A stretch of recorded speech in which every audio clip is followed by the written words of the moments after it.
O que você precisa para iniciar na cartonagem? Bom, esse é o assunto do nosso vídeo de hoje. Eu me chamo Isabela, sou dona da Sonho de Festa, do Divino Ateliê de Memórias e agora mais recentemente da Um Conto de Fadas. Sou uma mamãe empreendedora. A gente trabalha aqui no nosso ateliê com papelaria personalizada, encadernação e cartonagem. E abrimos esse YouTube aqui para poder ensinar um pouquinho vocês dessas 3 técnicas que utilizamos aqui no nosso ateliê. De repente, a gente vai acabar falando um pouco mais de empreendedorismo, já que a gente acabou abrindo mais uma empresa agora, que não tem nada a ver com esses ramos, é uma lojinha de roupa infantil, quem quiser ir lá conhecer, são roupinhas de bebê. Bom, meu negócio é empreender na área infantil, né? Bom, mas no nosso ateliê a gente trabalha com as 3 técnicas, papelaria, encadernação e cartonagem.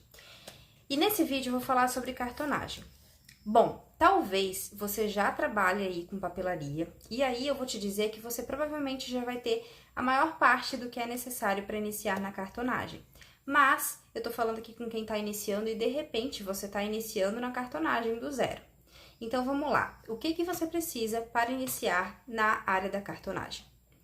Primeiramente, eu vou explicar aqui, a cartonagem ela tem, assim como a papelaria, né, várias vertentes. De repente, você vai trabalhar com uma caixa cartonada toda forrada em uma cor, sem precisar aí de impressão, ou precisar de pouca, né, impressão. Então, dependendo de como vai ser o estilo das suas caixas, você vai precisar ou não de algumas coisas que eu vou citar aqui, ok?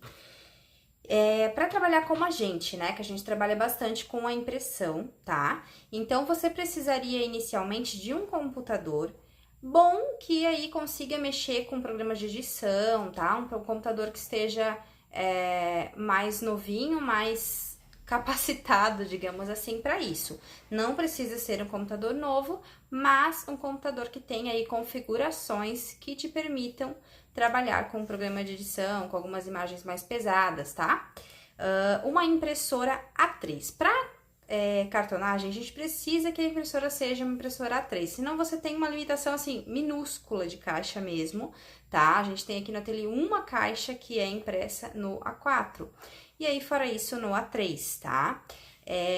Mas a impressora é uma questão assim, a gente aqui trabalha com impressão interna, muitas pessoas que trabalham na área de cartonagem trabalham com impressão em gráfica, impressão, por exemplo, em vinil, então não é crucial. Mas é uma coisa que se você é como eu, que gosta de ter ali todas as ferramentas para poder fazer dentro do seu ateliê, uma impressora 3 é o que você iria precisar para cartonagem, tá?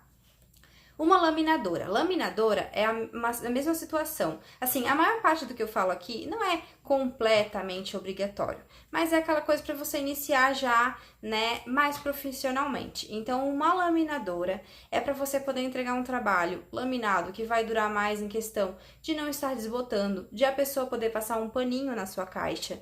Para isso serve a laminação. Aqui a gente tem uma laminadora, uma termolaminadora, tá? Além de ela ser muito mais rápida, ela, né, é bem mais potente, é uma outra situação. A questão de uma laminadora comum, você iria ter que ficar cortando cada BOPP, que são as películas, tá, gente? Para poder laminar ali as capas. Cortando cada uma e colocando, passando para laminar. É assim, um processo que em quantidade não tem condições, mas enfim, no início você pode utilizar uma Mimo, por exemplo, uma Mink, uma laminadora Aurora, tá? Então é possível começar com uma laminadora menor, mas trabalhando ali com o tempo na cartonagem, uma termolaminadora seria o ideal para você ter, tá? Porque em quantidade você vai precisar ali de uma rapidez. E máquina de corte e vinco. Aqui eu iniciei com uma máquina de corte e vinco. Gente, eu não sou muito parâmetro, eu falo aqui, e né, até meu vídeo de papelaria também foi mais ou menos, eu tento explicar por quê. Eu sempre inicio uma coisa já pensando na escala, já pensando em vender mais. Eu não inicio ali, tipo assim, será que vai dar certo ou não? Eu já inicio assim, ó, tem que dar certo e eu vou fazer, sabe? Então, assim, quando eu já iniciei com uma máquina de corte e vinco. E eu vou falar pra vocês que não é obrigatório no início. Você pode iniciar, como muitas pessoas falam por aí, com estilete e régua, tá? Só que é o seguinte, você vai fazer ali 10 caixas dessa forma e vai cansar. O estilete régua vai te cansar. Então, assim, já coloque na sua cabeça que para você trabalhar com quantidade, trabalhar como agente com festa infantil, que não é uma caixinha aqui, uma caixinha lá, você vai sim precisar de uma máquina corte-vinco, ou eu não tenho aqui experiência para poder falar para vocês, mas ou vocês podem trabalhar com uma máquina de corte a laser. Isso é uma coisa que eu quero pro ateliê no futuro, né? Mas que a gente não tem, então eu não tenho nenhuma condição de falar sobre o assunto com vocês aqui. Teria que pesquisar a parte, tá? Mas também seria interessante, porque a máquina de corte vinco, ela precisa de uma faca para cada molde que você vai cortar. Então, assim, tem sim aqui no ateliê algumas caixas que a gente não trabalha com a máquina de corte vinco, porque a gente não tem a faca, tá? Então, assim, uma caixa para convidar um padrinho é cortada na mão, tá? Um primeiro projeto, que é a primeira vez que tá vendendo, é cortado na mão. Então, a gente não trabalha com a faca para tudo. Era o ideal, né? Mas a gente não tem condições de fazer a faca, assim, às vezes, para um projeto que talvez não vá repetir, tá? Então, nesse sentido, é que eu até digo que, ao contrário de mim, você pode iniciar sem a máquina de corte vinco no início e sentir a sua necessidade, primeiro, porque eu deixei, né, a cartonagem de lado, na verdade, muito tempo no meu ateliê, deixei a cartonagem. Eu aprendi a fazer, eu lancei uma coisa ou outra, mas eu tinha papelaria para poder dar conta. Na época eu trabalhava sozinha, eu não tinha condições de estar lançando e mostrando muito na época. Eu demorei muito, tá, para evoluir na cartonagem por conta de eu deixar de lado mesmo. Então a minha máquina ficou de lado por muito tempo. Hoje a gente acha crucial, e graças a Deus que eu tinha comprado no passado, porque hoje estaria bem mais, então perfeito. Mas ela ficou parada por um bom tempo. Então é uma experiência que eu tenho para passar para vocês. De repente, não precisa iniciar já com a máquina de corte vinco, ok? Uma outra situação que eu não tenho aqui na minha cidade é que muitas pessoas não compram a máquina de corte vinco, elas compram apenas a faca e terceirizam esse corte na gráfica. Então elas têm uma máquina que até é diferente, é outro tipo de máquina, uma máquina grandona que eles chamam de boca de sapo, né? Então eles botam a faca aqui e ela vai fazendo assim e vai cortando. É bem mais rápido do que a corte vinco, é outra situação. Não dá pra gente ter aqui dentro de um ateliê pequeno, mas, e acho que o custo dela é absurdo, mas assim, muita gente terceiriza isso em uma gráfica. Eu procurei aqui na minha cidade na época, apesar de, como eu disse, eu gosto de ter tudo dentro do ateliê, né? Então eu já não gosto muito dessa coisa de terceirizar, coisa minha isso. Mas mesmo assim eu procurei e eu não encontrei ninguém. Então assim, eu já iniciei com a corte vinco, mas você não precisa iniciar e você até poderia nem ter, você poderia terceirizar os cortes mesmo, né, para sempre, tá? E a mesma coisa com a corte a laser. Pelo que eu sei, o corte a laser é um valor mais caro, se você terceirizar, né, vai ser uma coisa mais cara, então talvez não seja viável aí, mas dá pra você fazer essa pesquisa, né? Bom, então, de maquinário, seria isso, tá? Pra cartonagem. E aí, de material, é assim, papelão, papel, a gente utiliza o Color Plus, tá? Nas cores ali que a gente vai trabalhar no nosso projeto. Aqui eu utilizo o 120 gramas, tem quem trabalhe com 180, eu particularmente gosto do 120, tá? Então, tem essas duas linhas aí que tem gente que trabalha, tá? Eu trabalho com 120 gramas. A cola PVA extra, tá? As duas marcas que eu aprovei aqui no ateliê foram Cascorês e Tech Bond. Bom, a gente vai precisar de durex ou de fita crepe. Aqui no ateliê a gente usa durex para colocar nas beiradinhas da caixa, tá? Na hora que levanta. Vamos precisar dos fechamentos. Então, ou fita, a gente usa aqui de gorgurão, tem gente que usa fita de cetim, ou elástico roliço com o rebite, tá? Ou o imã. O imã aqui a gente utiliza uma pecinha de imã num lado e uma pecinha de metal no outro, tá? Até pela facilidade de a gente não ter que achar os polos ali na hora de encaixar tampa com caixa. Para as tampas, a gente aqui imprime em adesivo no gloss e lamina com BOPP. Como eu falei, tem BOPP brilhoso, tem BOPP fosco, tem BOPP glitter, holográfico, tem um monte de opções aí no mercado de BOPP, que são as películas que eu disse que você lamina e a caixa fica ali mais resistente, né? Vai poder passar um paninho, né? Pode dar uma molhadinha nela que ela tá protegidinha, tá? A gente lamina somente as tampas que são impressas ali no gloss. Se você já vai imprimir em vinil, até onde eu conheço, porque realmente eu não trabalho com vinil, o vinil ele não precisa dessa parte de laminação. Sobre o papelão, eu pulei, né? Eu falei que você precisa de papelão e eu não expliquei. O papelão que a gente utiliza aqui é o papelão Roller, papelão cinza, tá? Roller é a marca, Roller, na verdade, é a marca. E a gente utiliza aqui a espessura de 1,7 milímetros, tá?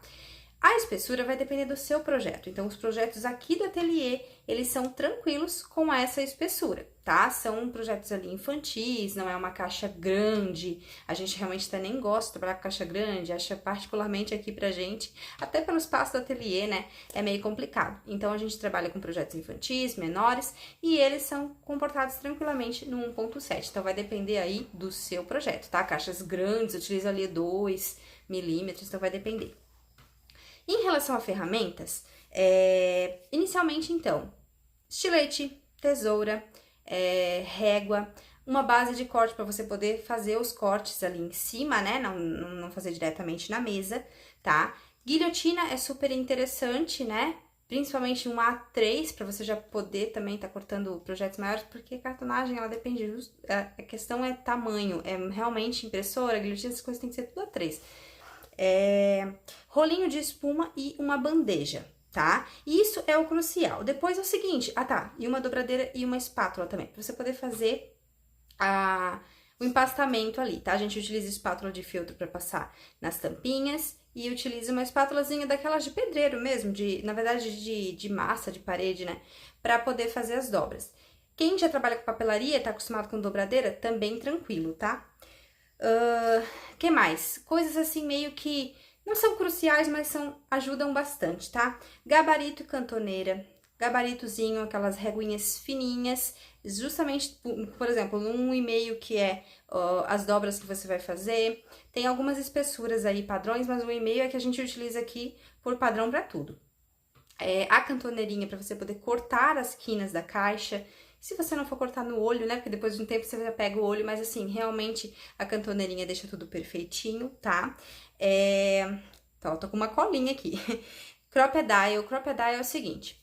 A gente coloca ali elástico, o rebite, então a gente utiliza aqui a crop, né? Que é aquele alicate que faz o corte nesses materiais mais espessos, então ele consegue cortar ali o papelão, né? Tranquilamente. E aí a gente utiliza então a crop de mão mesmo, mas tem duas opções de crop, as duas são legais. O balancinho, a gente tem aqui o balancinho para aplicar o rebite, porque assim, a gente utiliza aqui para fechamento de caixa o rebite de número 5. E o número 5 ele não fecha na crop, então você precisa de balancinho para poder aplicar, tá? E, uma coisa super, assim, acessório, um suporte durex, já que você vai utilizar durex, o suporte super te ajuda ali na produção. Bom, basicamente seria isso. Se você já trabalha com papelaria, acredito que grande parte do que você precisa já teria aí no seu ateliê, mas tem algumas coisas, né, que acabam sendo mais voltadas para cartonagem, ou de repente você também ainda não trabalhava com uma impressora A3, maquinário ali, a máquina de corte vinco, de corte a laser, ou de repente pensar na questão da terceirização, enfim. Se você não trabalha com papelaria ainda, você está iniciando diretamente na cartonagem, provavelmente você vai ter a dúvida da questão de como fazer as artes e tudo mais, então tudo isso aí é assunto para outros vídeos, né? Se você puder deixar o seu comentário aqui embaixo, as suas dúvidas, a gente vai respondendo, tá? Dicas para outros vídeos, porque eu tô iniciando agora e eu não tenho muita ideia de conteúdo aqui, então para mim poder te ajudar melhor, seria interessante você comentar aqui quais as suas dúvidas, tá bom? Eu te ajudei de alguma forma, se você quiser contribuir com a gente, curta esse vídeo, se inscreva no nosso canal e, se possível, compartilhe com outras pessoas que também possam se interessar por esse conteúdo. Eu confesso que já deve ter uns 3 anos que eu criei o Instagram da Viva do Seu Sonho, e eu vou e volto com essa questão de querer gravar mais vídeos, de querer auxiliar, né, de querer ensinar as pessoas. Eu penso em gravar um curso, até eu tenho um mini curso, tá? Quem já trabalha com papelaria e quem tem dificuldade ali para alteração de cores no CorelDRAW, eu tenho um mini curso, tá lá no nosso arroba, no nosso Instagram. E aí, assim, nessa de não ter feedback, é um trabalho bem solitário, né? A gente tá aqui, eu e uma câmera, então eu acabo adiando, deixando. Então, se você puder deixar seu feedback, um comentário, pode deixar uma pergunta, eu vou responder, eu vou me sentir um pouco menos sozinha e eu vou sentir que eu tô ajudando alguém e que vale a pena eu continuar.